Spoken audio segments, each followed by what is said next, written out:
They surprise us. Every time we try to look at something, we find something new.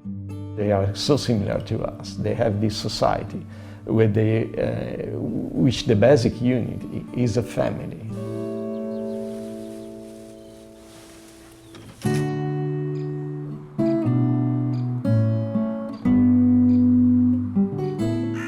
Carrion crows are found throughout the world, and they are intelligent, adaptable animals.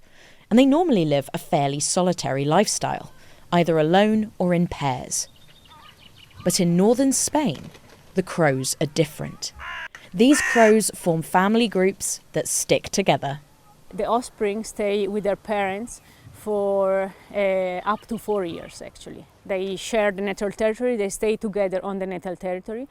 And they form these stable family groups. What they do while they stay on the natal territory with their parents is help them with the new offspring in the following spring. So they cooperate in tasks like chick provisioning, territorial defense, defending the nest, the chicks, and providing them for food. For the offspring is a kind of haven. They are tolerated, they have a safe place to stay because the parents look for predators and defend the territory against predators. They have food, so they have a really nice place like Italian offspring. They stay very well at home with mom that prepares the food and clean the house. These researchers established that this unusual social behaviour was not genetically driven, but rather it was learned. And the shared responsibilities required some degree of coordination. It became clear that the team would need to better understand how the crows were communicating. To collect data on vocalizations, we used a small electronic device called BioLogger. It has got a microphone and an accelerometer and a magnetometer. So the microphone records the vocalizations and the accelerometer and magnetometers record the movements of the bird. Hopefully we will use the data from this device not only to analyze vocalizations, but also to use the movement data to know what the crows were doing at the time of the vocalization.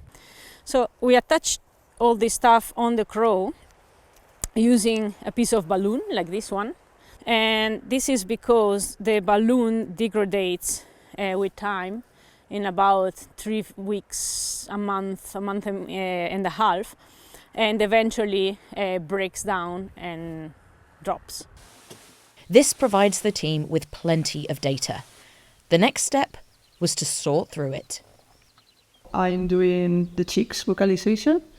I mean, what kind of information may pass between vocalization of the chicks to the adults? Have the sounds, the spectrogram with the sounds, and in this part here is a table where I annotate the different sounds. So here this works. We play it, and we hear a sound. And then if we think it's a chick vocalization, we annotate. For example, that one is the chicks swallowing food, that they do a really loud noise. One of the first things the researchers discovered was that the crows often make softer sounds that are only audible up close. The very interesting thing is that they use this kind of soft calls a lot. They have a large amount of pretty similar soft calls, and they are talking to each other all the time. They also have this long distant call, which are the calls typically known for crows. So if I ask you what a crow does, you will say quack, quack, quack. But that is quite rare, actually. Most of the time they just do sounds like this. These softer calls could prove to be a rich source of information, but also increases the volume of data that the researchers have to deal with. Enter the Earth Species Project, a group who are using the work from the University of Lyon to build an artificial intelligence that can analyse and sort the hundreds of thousands of vocalizations collected by the team. What you can see here is the big cloud of crow vocalizations and the initial classification of call that has been done by the artificial intelligence. Right now, I'm collaborating with Victoria and Daniela with the classification process. I listen through the different piles within, and I go through all of the sounds, and I put them inside one of these existing piles.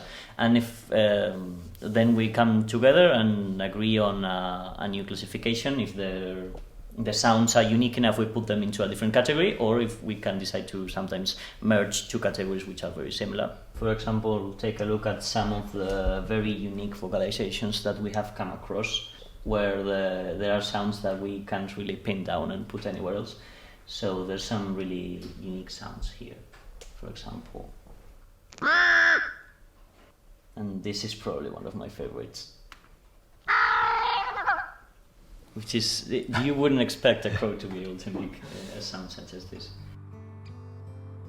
This is just preliminary work. Once we have done this possible virtual repertoire that makes sense for us, we must go to the field and see if it makes sense for crows.